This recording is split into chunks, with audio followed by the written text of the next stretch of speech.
Welcome to everybody. लक्ष्य के online classes में आपका स्वागत है। आज हम लोग 5th यूनिट स्टार्ट करेंगे, lighting system in a train. ठीक है, और जो हमारा लाइटिंग सिस्टम के बारे में पढ़ना है, lighting system in the sense कह सकते हैं कि जो आपका कोच होता है या इंजन होता है, उस पूरे कोच में आपके जो लाइट लगे होते हैं या फैंस होते हैं, फैन पंखा जिसको बोलते हैं, और पंखा होता है या चार्जर वगैरह वगैरह, जो भी हमारा इक्विपमेंट होता है लाइटिंग पर्पस के लिए, वह कैसे मतलब यूज किया जाता है ना, उसके बारे में हम लोग पढ़ेंगे। तो सबसे पहले जो ट्रेन लाइटिंग हम लोग का यूज हुआ था, वो सबसे पहले आपका 1897 ईस्वी में यूज हुआ था। कब? 1897 1897 ईस्वी में हमारा क्या हुआ था, ट्रेन के अंदर जो पूरे का पूरे जो कोच के अंदर जो लाइटिंग यूज किया गया था, वह सबसे पहले यूज किया गया था। ठीक है, तो हम लोग पढ़ेंगे, देखेंगे कि कैसे कैसे हम लोग लाइट प्रोवाइड करते हैं, कितने सारे मेथड्स होते हैं, इन सब चीज के बारे में एक एक करके हम लोग डील करेंगे। देखिए, train lighting by electricity was first introduce on Indian railway in 1897। तो जो लाइटिंग हमारा प्रोवाइड किया गया था, ट्रेन लाइटिंग इलेक्ट्रिसिटी ट्रेन में सबसे पहले कब प्रोवाइड किया गया था? 1897 में, 1897 में। In the trains electric power is provided by various methods to meet the requirement। हमारे जो ट्रेन्स होते हैं, जो ट्रेन होता है, उसमें अलग अलग प्रकार के मतलब लाइटिंग प्रोवाइड किया जाता है। हम अपने हमारे रिक्वायरमेंट को पूरा करने के लिए, हमारा जो जरूरत, जैसे अब चार्जर के लिए हो गया, तो चार्जर के लिए हम सॉकेट लगाएंगे तो उसमें हमको सप्लाई का जरूरत है, तो हम जो 25 kV यूज कर रहे हैं वही 25 kV तो यहाँ पे नहीं यूज कर सकते हैं। ठीक है, क्योंकि लाइटिंग पर्पस के लिए जनरली अगर बात किया जाए तो बिलो 230 वोल्ट यूज होता है। आप 110 वोल्ट भी यूज कर सकते हैं, but in case of DC, ठीक है, डीसी में भी यूज होता है। फिर आप एसी में 230 वोल्ट यूज कर सकते हैं। तो यहाँ हम लोग देखेंगे कि क्या क्या यूज होता है, कैसे हम यूज करेंगे। जैसे like lighting, fans, air conditioning, refrigeration, cooking, etc. तो जो भी हमारा है, जैसे लाइटिंग, बल्ब, फैन, पता होगा आपको। एयर कंडीशनिंग, आप देखते होंगे कि आपके जो ट्रेन होता है उसमें कुछ कोच जो होता है एयर कंडीशनिंग, एसी कोच होता है, तो उसमें जो एसी होगा वह तो हमारा 3 फेज पे नहीं चलेगा, उसके लिए तो हमारे पास सिंगल फेज चाहिए, है ना। सिंगल फेज की आवश्यकता होती है, तो वह सिंगल फेज हम कहाँ से लाते हैं, कैसे ऑब्टेन करते हैं? उस एसी को एनर्जाइज करने के लिए। रेफ्रिजरेशन मतलब फ्रीज कह सकते हैं। जो पेंट्री कार होता है जिसमें कि खाना बनता है, आपके ये बोल सकते हैं आप पेंट्री कार। पेंट्री कार जो होता है ट्रेन में आप देखते हैं, जिसमें कि आपका रसोईया रहता है, खाना बनाने वाला जो रहेगा, तो इस पेंट्री कार में हमारा जो रहता है फ्रीज रखा हुआ रहता है, तो उसको ऑपरेट करने के लिए हम लोग कैसे इलेक्ट्रिसिटी का इस्तेमाल करेंगे। और आपका हो गया कुकिंग मतलब खाना बनाने के लिए। हालांकि अभी तो देखते हैं कि सिलेंडर यूज करता है, लेकिन सिलेंडर के जगह पे आप लोग क्या आगे रिप्लेस करते जा रहे हैं सब इंडक्शन को। इलेक्ट्रिसिटी से चलने वाला जो आपका चूल्हा होता है, इंडक्शन चूल्हा जिसको बोलते हैं, तो वो कुकिंग पर्पस के लिए भी हम लोग यूज करते हैं, या ओवन का इस्तेमाल हम लोग वहां पे करते हैं। तो वो सारा इक्विपमेंट हमारा जो है यूज हो रहा है, तो उसके लिए हम इलेक्ट्रिसिटी कैसे ऑब्टेन कर रहे हैं, कहाँ से ला रहे हैं, क्या हम डायरेक्ट जो कनेक्शन लिए हुए हैं 25 kV उससे ले रहे हैं, या फिर हम किस प्रकार से जनरेट करवा रहे हैं, फिर से दोबारा उस चीज को हम जनरेट करवा रहे हैं। अब जनरेट करवा रहे हैं तो कैसे हम जनरेट करवा रहे हैं, इन सब चीजों के बारे में हम लोग पढ़ेंगे, है ना।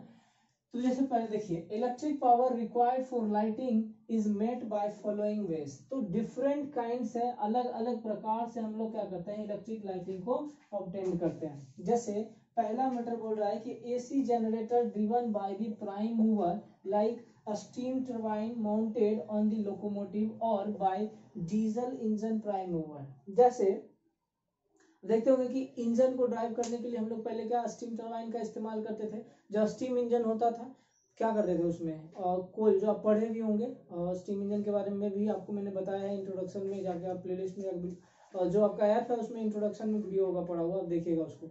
उसमें हम लोग क्या कोल को बर्न करते थे, फिर वाटर को हीट करते थे, वाटर हीट करने के बाद स्टीम आता था, और उस स्टीम को हम प्रेशराइज करके टरबाइन पे पिस्टन जो बना हुआ था उस पिस्टन पे देते थे, फिर जाके हमारा क्या होता था, व्हील रोटेट करता था। तो यहाँ पे हम क्या कर सकते हैं, एक अल्टरनेटर और लगा सकते हैं, इंजन में ही आप कर सकते हैं, या फिर आप कोच में भी प्रोवाइड कर सकते हैं, लेकिन कोच में नहीं रहता है, ठीक है, इंजन में ही रहता है। इंजन से हम लोग पूरे कोच को कनेक्ट करके रखते हैं। तो इंजन में जो हमारा अगर आप एसी अल्टरनेटर और यूज कर सकते हैं टू जनरेट एसी, ठीक है, एसी को हम जनरेट करने के लिए यूज कर सकते हैं अल्टरनेटर का। अब वो अल्टरनेटर से एसी जनरेटर हुआ, फिर जहां पे जैसा रिक्वायर जिसको डीसी का जरूरत होगा वहां पे फिर आप रेक्टिफाई करके आप डीसी प्रोवाइड कर सकते हैं। हर कोच में जनरली आपको डीसी ही मिलता है। देखते होंगे आप कभी ट्रेन में चार्जर वगैरह यूज करते होंगे तो वहां पे आपको डीसी मिलता है, ठीक है। तो डीसी हम लोग क्या करते हैं, एसी को रेक्टिफाई करके रेक्टिफायर के सहारे फिर डीसी हम लोग ऑब्टेन कर लेते हैं। तो पहला केस क्या हो गया, आप या तो डीजल इंजन प्राइम मूवर का इस्तेमाल करते हैं, जो डीजल इंजन हमारा चलता है। डीजल इसके बारे में भी हमने बताया आपको, देखिएगा जाके कि कैसे हमारा डीजल इंजन वर्क करता है। तो जो डीजल इंजन भी वर्क करता है तो उससे जो इलेक्ट्रिसिटी प्रोड्यूस होता है उसका भी आप डायरेक्ट इस्तेमाल कोच में कर सकते हो, जो भी आपका लाइटिंग पर्पस के लिए इक्विपमेंट यूज कर रहे हैं। क्लियर है। दूसरा देखिए, by axle driven generator in conjunction with batteries. अब देखिए एक्सल किसको बोलते हैं, ये आपका एक चक्का है, ये आपका एक चक्का है, ये दोनों आपस में क्या होता है, कनेक्टेड रहता है। तो इसको हम क्या बोल रहे हैं, एक्सल। क्या बोल रहे हैं, एक्सल। और ये क्या हो गया, व्हील। ये हो गया क्या, व्हील। और ये हमारा क्या कहला गया, एक्सल। तो ये axle driven generator in conjunction with battery. देखिए जो जनरेटर होगा उसको हम लोग को क्या है कि अगर हम उसको रोटेशन प्रोवाइड कर दें और रोटेशन अगर उसको कंटिन्यू मिलता रहा तो हमारा जो जनरेटर वो ऑपरेट करते रहेगा और इलेक्ट्रिसिटी प्रोवाइड करेगा। क्योंकि आप जानते हो जनरेटर एक ऐसा डिवाइस है जो कि क्या करता है, आपका मैकेनिकल एनर्जी को इलेक्ट्रिकल एनर्जी में कन्वर्ट करता है। क्लियर। तो यहाँ पे भी आप डीसी जनरेटर भी यूज कर सकते हैं, आप चाहें तो एसी जनरेटर भी यूज कर सकते हैं, डिपेंड करता है। ठीक। तो यहाँ पे व्हील से हम लोग क्या करते हैं, पुली के सहारे कनेक्ट करके रखते हैं टरबाइन को। मतलब जो आपका एसी जनरेटर का शाफ्ट होगा या टरबाइन होगा उसको हम कनेक्ट करके रखेंगे। और अगर जो हमारा व्हील्स रोटेट करेगा तो व्हील्स को रोटेट करने के वजह से जो हमारा अल्टरनेटर में टरबाइन होगा वो रोटेट करना स्टार्ट कर देगा। और रोटेट करने से मतलब शाफ्ट से जो कनेक्ट करके रखते हैं, और जैसे ही आप रोटेशन आएगा तो हमारा क्या होगा, अल्टरनेटर स्टार्ट हो जाएगा, ऑपरेट करना स्टार्ट कर देगा और फाइनली हमको मिलेगा क्या, इलेक्ट्रिसिटी। क्लियर है यहाँ पे। तो इसलिए बोल रहे हैं कि axle driven generator in conjunction with battery. देखिए इसके बारे में हम लोग पढ़ेंगे आगे, अभी इसके बारे में हम लोग डिटेल में देखेंगे कि किस प्रकार से आप पुलीज में जो व्हील्स रहेगा, मान लीजिए ये हमारा एक्सल है, इसके सहारे हमारा ये हम जनरेटर का शाफ्ट रख लिए, इसको हम पुली के सहारे क्या किए, बंद कर दिए। अब यह ऑपरेट करेगा तो इसका यह मतलब ये घूमेगा तो ये भी घूमेगा। अब इसके सहारे हम क्या किए, जो जनरेटर होगा उसको उसमें हम कनेक्शन प्रोवाइड कर देंगे। तो अगर यह रोटेट करेगा, जो कि व्हील हो गया, चक्का में जो लगा हुआ रहता है, यह रोटेट करेगा, हो गया आपका एक्सिस। ठीक। ये आपका क्या हुआ, चक्का, दो चक्का, इसके बीच में ये क्या हुआ, व्हील, सॉरी एक्सिस। अब इस एक्सिस में हम लोग क्या करेंगे, लगा देंगे, या व्हील में ही लगा हुआ रहता है, ठीक है, एक्सिस में, इस एक्सिस में हम लोग क्या करेंगे और लगा देंगे क्या, ये बेल्ट, ये क्या करेंगे, बेल्ट लगा देंगे। और यह बेल्ट हमारा ये यहाँ पे एक पुली रहेगा सर हमारा, ठीक है, इसमें कनेक्ट कर देंगे, जो कि टरबाइन का जनरेटर का शाफ्ट रहेगा। अब यह अगर मान लीजिए एक्सिस रोटेट करेगा तो हमारा क्या करेगा, ये भी रोटेट करेगा और ये रोटेट करेगा, तो हमारा जो जनरेटर लगा हुआ वो भी क्या करेगा, ऑपरेट करेगा। तो इस तरह से हम लोग करते हैं। अच्छा, इसको हम बैटरीज पे रखा है तो डेफिनेटली यहाँ पे क्या होगा, डीसी जनरेटर यूज कर रहे होंगे तब ना डीसी प्रोड्यूस हो रहा होगा, या उसके बाद हम फिर क्या कर बैटरी चार्ज करते होंगे इस टाइम में। तो ऐसा कह सकते हैं कि जब हमारा ट्रेन रनिंग कंडीशन में होगा तो डायरेक्ट हम डीसी जनरेटर से सप्लाई ले सकते हैं। लेकिन अगर उसी टाइम में आपका बैटरी चार्जिंग कंडीशन में होगा, मतलब बैटरी भी चार्ज हो रहा होगा और सप्लाई कोच में जा रहा होगा, और फिर जैसे ही हमारा बंद होता है या रुकती है, ट्रेन रुक गई होगी या रुक जाती है कहीं, तो उस टाइम में हम क्या करेंगे, जो बैटरी चार्ज हुआ है उस बैटरी से हम सप्लाई पूरे कोच में प्रोवाइड करेंगे। क्लियर है।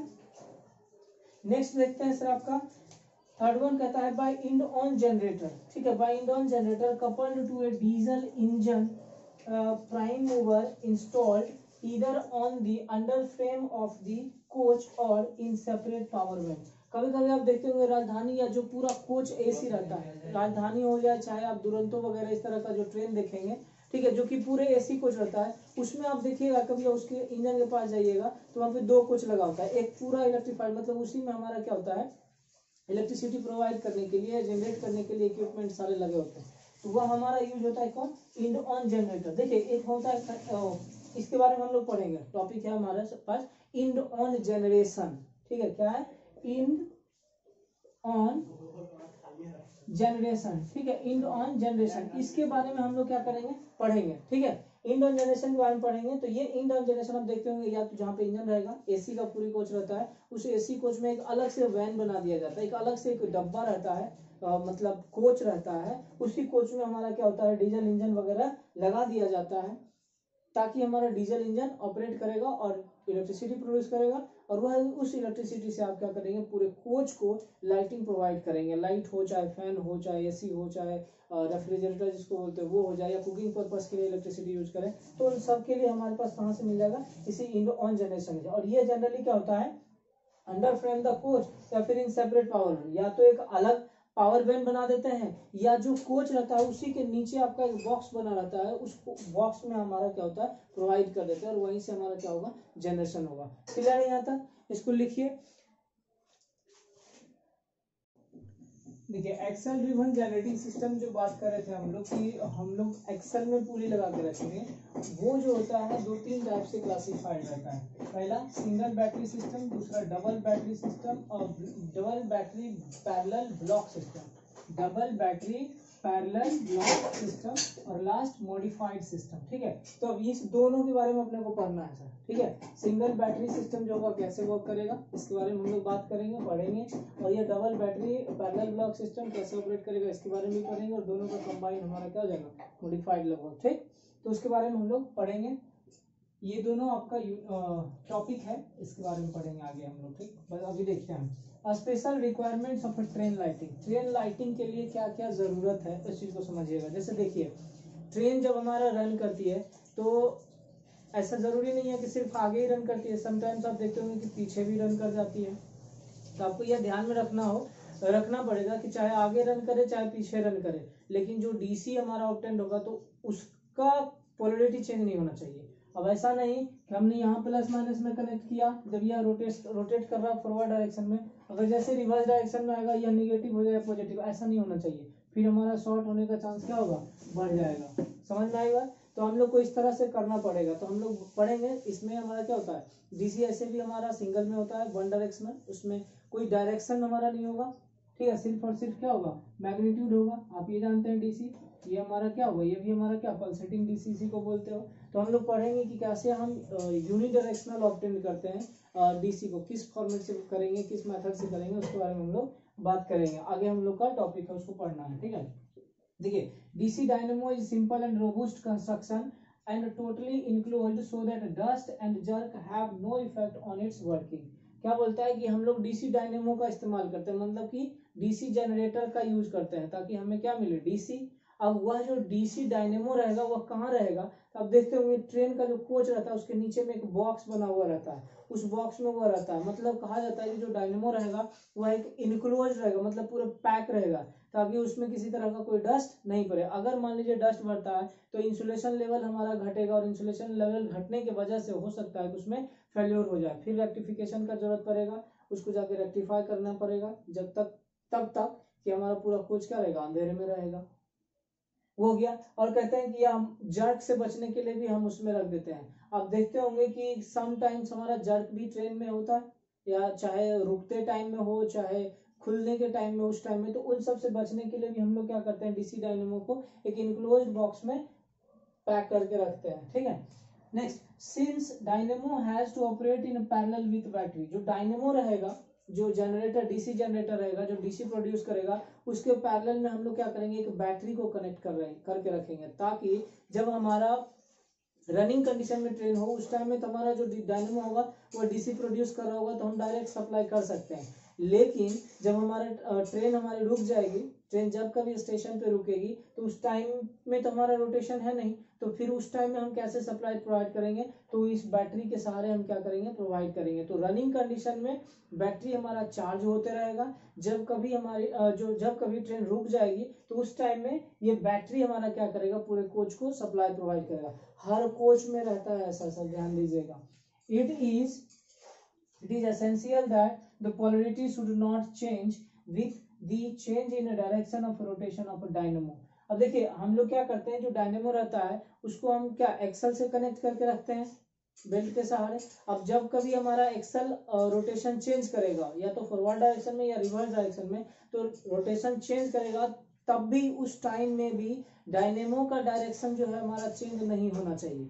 इस प्रकार से हम उसको कनेक्ट करते हैं, और इस प्रकार से कनेक्ट करते हैं ताकि ये भी आप कर सकते हैं कि जो डीसी ऑब्टेंड हो रहा है उसका पोलरिटी भी चेंज नहीं होना चाहिए। Next, it should give constant output at varying speed. अब कितना भी स्पीड वैरी हो जाए फिर भी अपने को क्या चाहिए, कांस्टेंट आउटपुट। ऐसे भी हमारा डीसी जो होता है कांस्टेंट होता है, तो कांस्टेंट आउटपुट ऑब्टेंड होना चाहिए वैरिंग स्पीड पे। स्पीड जो वैरी भी करते रहता है, कभी स्पीड आपका ज्यादा होता है, कभी स्पीड कम होता है, तो यह वेरिएशन ऑफ स्पीड होने के रीजन से या उसको होने के वजह से भी हमारे जो डीसी जो ऑब्टेंड हो रहा है उस पर कोई फर्क नहीं पड़ना चाहिए। हमारा हमेशा क्या हो, कांस्टेंट आउटपुट ऑब्टेंड होना चाहिए। ठीक है, चलिए, तो ये था हमारा क्या रिक्वायरमेंट्स ऑफ ट्रेन लाइटिंग। ठीक है, special requirements of train lighting. आज हम लोग इतना तक ही रखेंगे, फिर हम लोग मिलेंगे नेक्स्ट लेक्चर में। आज के लिए धन्यवाद।